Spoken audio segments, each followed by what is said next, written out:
6월 7일 월요일 새벽 예배 본문의 말씀은 사무엘상 14장 24절로 46절까지 말씀입니다.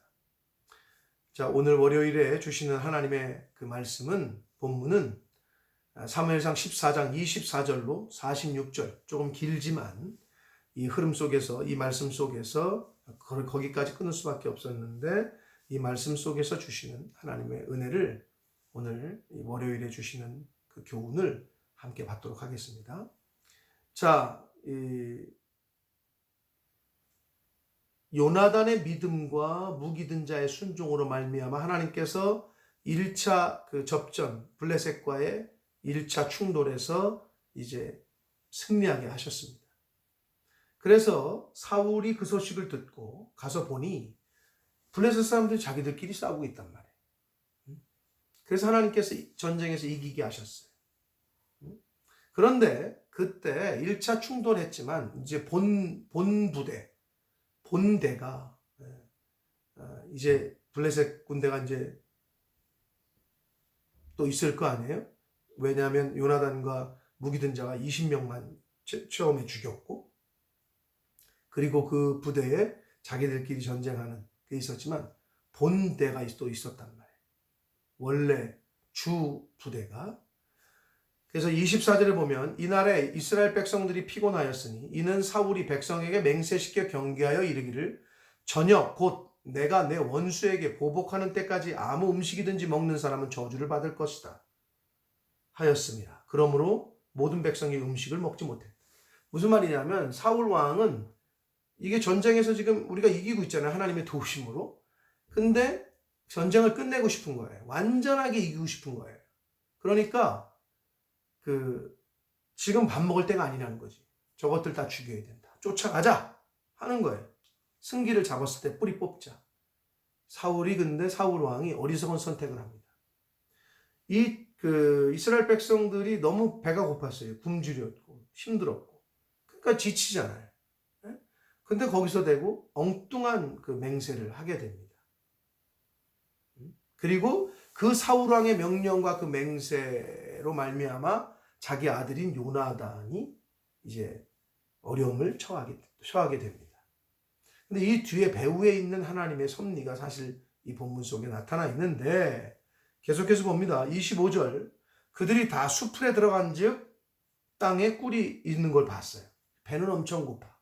꿀이 있으니까 얼마나 먹고 싶었겠어요? 26절 백성이 수풀로 들어갈 때에 꿀이 흐르는 것을 보고도 그들이 맹세를 두려워하여 손을 그 입에 대지 못했다. 사울 왕이 명령을 내렸으니까 절대 먹지 말라. 27절 그런데 요나단은 그의 아버지가 백성에게 맹세하여 명령할 때에 듣지 못했어요. 없었던 것 같아요. 그 자리에. 그래서 손에 가진 지팡이 끝을 내밀어 벌집에 꿀을 찢고 그의 손을 돌려 입에 대매 눈이 밝아졌다. 꿀을 찍어 먹은 거죠. 사울 왕이 아버지가 그렇게 명령한 걸 모르고. 28절을 봅니다. 그때 백성 중 한 사람이 말하여 이르되 당신의 부친이 백성에게 맹세하여 엄히 말씀하시기를 명령하기를 오늘 음식물을 먹는 사람은 저주를 받을 것이라 하셨습니다. 그러므로 백성이 피곤하였습니다 라고 말을 해요. 그러자 요나단의 대답이 29절 요나단이 이르되 내 아버지께서 이 땅을 곤란하게 하셨도다. 여기서 이 땅이라고 했지만 여기서 말하는 그 의미는 그 땅 거기에 있었던 이스라엘 백성들을 말합니다. 그 군사들을 곤란하게 했다는 거예요. 요나단의 시각에서는 그건 아버지의 명령이 잘못됐다는 거죠. 잘못된 선택이었다는, 결정이었다는 거예요. 보라, 내가 이 꿀 조금을 맛보고도 내 눈이 이렇게 밝아졌거든. 하물며 백성이 오늘 그 대적에게서 탈취하여 얻은 것을 임의로 먹었더라면 블레셋 사람을 살육함이 더욱 많지 않았겠느냐. 왜? 기운이 있으니까. 그럼 전쟁에서 더 승리할 수 있었을 텐데 엉뚱한 이 사울의 잘못된 선택과 결정으로 인하여, 판단으로 인하여 오히려 그렇지 못했다. 아버지의 선택이 잘못됐다라고 요나단이 얘기하고 있습니다. 31절 보면 그날의 백성이 믹마스에서부터 아얄론에 이르기까지, 믹마스에서부터 아얄론까지는 길이적으로 볼 때 약 25km에서 30km 정도 되는 거리였단 말이에요. 그러니까 그 거리를 오는 동안에 블레셋 사람과 전쟁하면서 그들을 죽이면서 그러니 얼마나 피곤하고 얼마나 배가 고팠겠어요. 그렇죠? 근데 32절 백성이 이에 탈취한 물건에 달려가서 양과 소와 송아지들을 끌어다가 그것을 땅에서 잡아 핏째 먹었다. 사울 왕이 그 24절에 보면 저녁 곧 저녁 때까지라 그랬거든요. 그 먹지 말라는 게. 근데 이제 저녁 때가 끝나가니까 이 백성들이 눈이 뒤집힌 거예요. 그래서 탈취한 물건 중에서 양과 소와 송아지들을 끌어다가 죽이고 핏째 먹지 말아야 되는데 이스라엘 백성들은 알고 있어요. 이미 하나님의 말씀, 하나님의 금령이기 때문에. 레위기 13장과 17장에 말씀하셨던 핏째 먹지 말라는. 그런데 그거를 생각할 겨를도 없이 그냥 먹게 된 거예요. 너무 눈이 돌아가 버린 거죠. 배가 고프니까. 그러자 33절 무리가 사울에게 전합니다. 보소서 백성이 고기를 핏째 먹어 여호와께 범죄했습니다. 사울이 이르되 그 소식을 듣고 말하기를 너희가 믿음 없이 행하였도다. 이제 큰 돌을 내게로 굴려오라 하고. 사울 왕이 저들이 왜 저랬을까라는 것을 생각지 못하고 자기가 잘못된 결정과 선택과 명령을 한 것에 대한 그거는 깨닫지 못하고 회개하지 않고 백성들에게만 또 핑계를 그 책임을 돌립니다. 너희가 믿음 없이 행했다. 그러면서 돌을 가져오라고 해서 34절 사울이 이르되 너희는 백성 중에 흩어져 다니며 그들에게 이르기를 사람은 각기 소와 양을 이리로 끌어다가 여기서 잡아 먹되 핏째로 먹어 여호와께 범죄하지 말라 하라 하매 그 밤에 모든 백성이 각각 자기의 소를 끌어다가 거기서 잡았다. 한마디로 그 돌을 가져왔다는 것은 어떻게 보면 제단 같은 거를 가져온 거죠. 그래서 거기서 잡고 피 흘려서 피 흘러버리게 해서 그 핏째 먹는 죄를 범하지 말게끔 했다는 거예요. 그러나 이미 소 잃고 외양간 고치는 거죠. 이미 그렇게 다 먹었는데 뭐. 근데 이제 사울 왕은 지금으로부터라도 그러지 말라는 건데 35절에 이렇게 말합니다. 성경은 사울이 여호와를 위하여 제단을 쌓았으니 이는 그가 여호와를 위하여 처음 쌓은 제단이었다. 어찌 보면 사울 왕이 하나님께 제단을 쌓은 것처럼 보여지지만 처음 쌓은 제단이었다고 표현하고 있어요. 그럼 이게 어떤 행간이냐, 어떤 계시성이냐 하면 이스라엘 사람들, 특히 족장들, 리더들은 가는 곳곳마다 제단을 쌓아서 하나님께 영광을 돌리고 하나님께 예배를 드렸어요. 그런데 사울은 지금 왕이 된 지 꽤 지났는데도 처음 제단을 쌓았다고 성경은 얘기해요. 사울이 하나님과의 관계가 올바르지 않았고 하나님과의 그 신앙적인 그것이 제대로 돼 있지 않았음을 사실은 성경은 이야기를 하고 있습니다. 어찌 보면 제단을 쌓은 것이 하나님께 영광을 돌리기 위해서라기보다는 어떤 그 상황 속에서 위기를 모면하고 핏째 먹은 것에 대한 그리고 어떤 자신의 상황을 모면하기 위해서 백성들이 저지른 그 죄를 모면하기 위한 행동으로 보여질 수 있는 대목이 바로 처음 제단을 쌓았다라는 표시 그 말씀이 되겠습니다. 자, 그래서 36절을 봅니다. 사울이 이르되 우리가 밤에 블레셋 사람들을 추격하여 동틀 때까지 그들 중에서 탈취하고 한 사람도 남기지 말자라고 무리를 독려해요. 그러자 백성들이 왕의 생각에 좋은 대로 하소서 하매 할 때에 제사장이 말합니다. 이리로 와서 하나님께 가서 물읍시다. 하나님께 나아갑시다. 제사장이. 그러자 사울이 하나님께 묻자오되 내가 블레셋 사람들을 추격하리이까 주께서 그들을 이스라엘의 손에 넘기시겠나이까 라고 물어요. 하나님께. 그러나 그날에 하나님이 대답하지 않으셨다고 성경은 말합니다. 그러자 이 하나님이 응답하시지 않는 것은 자기들에게 죄가 있음을 하나님 앞에 범죄한 것이라고 이제 생각을 해서 사울이 38절 이르되 너희 군대의 지휘관들아 다 이리로 오라.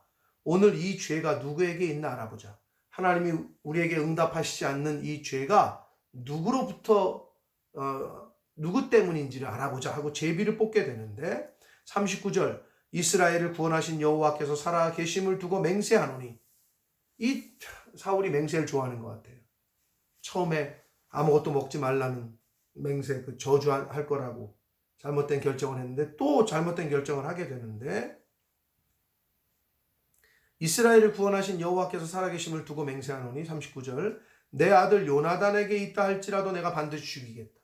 요나단이 만약에 죄를 범했으면 내가 죽이겠다 라고 말을 합니다. 모든 백성 중 한 사람도 대답하지 아니했다. 그 소리를 듣고 아무도 말을 안 했다는 거예요. 이에 그가 온 이스라엘에게 이르되 너희는 저쪽에 있으라 나와 내 아들은 이쪽에 있겠다. 백성이 사울에게 말하되 왕의 생각에 좋은 대로 하소서 라고 말을 해요. 41절 이에 사울이 이스라엘의 하나님 여호와께 아뢰되 원하건대 실상을 보여주소서 했더니 요나단과 사울이 뽑혔어요. 백성 때문이 아니었음을 제비 뽑기 위해서 하나님이 드러내셨어요. 그러자 42절 사울이 이르되 나와 내 아들 요나단 사이에 뽑으라 하였더니 요나단이 뽑혔어요. 왜? 사울 왕의 명령을 어긴 게 요나단이었으니까. 그래서 43절 사울이 요나단에게 이르되 네가 행한 것을 내게 말하라. 요나단이 말합니다. 이르되 내가 다만 내 손에 가진 지팡이 끝으로 꿀을 조금 맛보았을 뿐이오나 내가 죽을 수밖에 없습니다. 왜? 아버지가 그렇게 맹세를 했기 때문에. 그렇게 말합니다. 그러자 44절 사울이 이르되 요나단아 네가 반드시 죽으리라. 그렇지 않으면 하나님이 내게 벌을 내리시고 또 내리시기를 원한다 라고 사울이 요나단 아들 요나단을 죽이기로 작정을 해요. 그러자 45절 백성이 사울에게 말합니다. 백성들이 뭐라고? 이스라엘의 이 큰 구원을 이룬 요나단을 죽이실 겁니까? 이스라엘의 이 큰 구원을 이룬 요나단, 사울이 아니에요. 백성들이 볼 때도 요나단이 이스라엘을 구원한 거예요. 결국 믿음의 사람 요나단, 믿음 없는 사울, 믿음의 사람 요나단이 이 백성을 구원했다. 근데 어떻게 죽일 수 있습니까? 결단코 그렇게 하면 안 됩니다. 여호와의 살아계심을 두고 맹세하나니 그의 머리털 하나도 땅에 떨어지지 아니할 것은 그가 오늘 하나님과 동역하였습니다 하여 백성이 요나단을 구원하여 죽지 않게 했다라고 성경은 말합니다. 백성들이 요나단을 살려요. 백성들이 봐도 요나단의 믿음 그리고 요나단이 하나님과 함께해서 자신들을 블레셋과의 전쟁에서 구원한 것이라고 보여진 거죠. 하나님과 동역했다라는 표현이 나옵니다. 사랑하는 성도 여러분, 저와 여러분은 이 세상을 살아가면서 세상과 동역하고 세상과 짝하고 마귀 사탄과 짝하는 것이 아니라 불의와 짝하는 것이 아니라 거짓과 동역하는 것이 아니라 하나님과 진리와 말씀과 동역하는 저와 여러분이 되시기를 축복합니다. 그러면 하나님과 동역하는 사람, 진리와 동역하는 사람은 죽지 않습니다. 영생합니다. 부활합니다. 요나단처럼 죽을 수밖에 없는 상황이었으나 다시 살게 됩니다. 누가? 하나님과 동역하는 사람은. 46절을 봅니다. 사울이 블레셋 사람들 추격하기를 그치고 올라가 이제 자신의 있던 기브아로 올라가매 블레셋 사람들이 자기 곳으로 돌아갔다. 사울도 자기 있는 집 곳으로 돌아가고 자기 땅으로 가고 블레셋 사람도 자기 땅으로 갔다고 성경은 말합니다. 결국은 블레셋을 완전히 진멸하지 못했어요. 사울의 잘못된 선택, 잘못된 판단이 불러온 결과였습니다. 이 결과는 결국은 사무엘상 28장에 보면 블레셋이 다시 재침략을 하게 됩니다. 이스라엘을. 그리고 31장에 가서 보면 블레셋과의 전쟁을 하다가 사울과 요나단이 거기서 전쟁에서 죽게 되는 그러한 결과를 낳게 됩니다. 사랑하는 성도 여러분, 지도자인 그 사울의 잘못된 판단, 하나님과의 관계가 온전하지 못한 상태에서의 판단은, 그리고 계획은 어그러지고 잘못된 결과를 가져올 수밖에 없음을 오늘 말씀을 통해서 보여주고 있습니다. 또한 사울은 지금 자신의 생각을 절대화시켜서 명령을 내렸잖아요. 먹지 마. 저희들 다 죽여야 돼. 밥 먹을 시간이 어딨어. 근데 자신의 생각을 절대화해서 명령을 내렸어요. 그러나 여러분, 성도는 하나님의 말씀만이 진리임을 알고 하나님의 말씀만, 성경만을 절대 진리로 삼아야지 인간의 생각을 절대화해서는 안 됩니다. 하나님의 말씀만이 진리요, 하나님의 말씀만을 절대적인 진리로 우리가 삼고 그리고 그 말씀대로 살아가야 됩니다. 그리고 사울왕이 보여줬던 리더로서의 그 모습은 비굴하고 책임을 백성들에게 돌리는, 자신의 잘못된 선택과 자신의 죄를 돌아보려고는 하지 않고 너희가 믿음 없이 행했다 라고 백성들을 탓하는 모습을 보이게 됩니다. 지도자는 리더는 어떤 조직의 상황에 어려움이 있을 때 내 잘못이 있는가를 먼저 살필 줄 알아야 됩니다. 그것이 바로 리더로서의 자세요, 모습입니다. 그리고 마지막으로 오늘 말씀 속에서 주시는 교훈 가운데 가장 중요한 요나단을 하나님과 동역한 사람이라고 성경은 말합니다.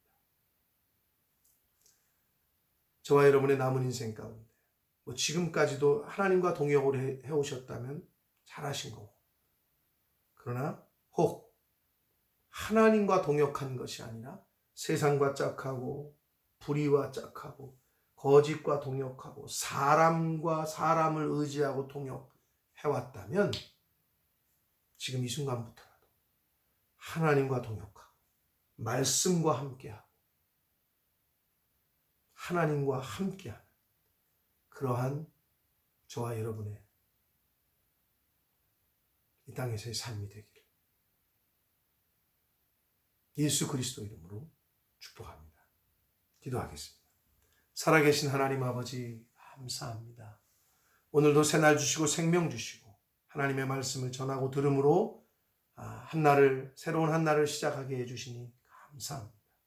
아버지 하나님, 오늘 주신 말씀을 가슴에 새기고 아버지, 사울의 모습과 요나단의 모습, 믿음 하나님을 철저하게 신뢰한 사울의 모습, 요나단의 모습, 그렇지 못했던 사울왕의 모습, 아버지, 하나님과의 관계가 잘못되고 어그러져 있던 사울은 잘못된 선택을 실수를 계속하게 범하게 됩니다. 그러나 하나님과의 관계가 믿음으로 분명하게 돼 있었던 요나단은 죽을 상황에서 오히려 살림을 받는, 백성들로부터 하나님과 동역한 사람이라고 하는 칭찬을 듣게 됩니다. 아버지, 저희들도 이 세상 살아가면서 하나님과 동역하는, 말씀과 함께하는 그러한 이 땅에서의 삶을 살 수 있도록 주님 은혜 내려 주옵소서. 예수 그리스도 이름으로 축복하며 기도 올려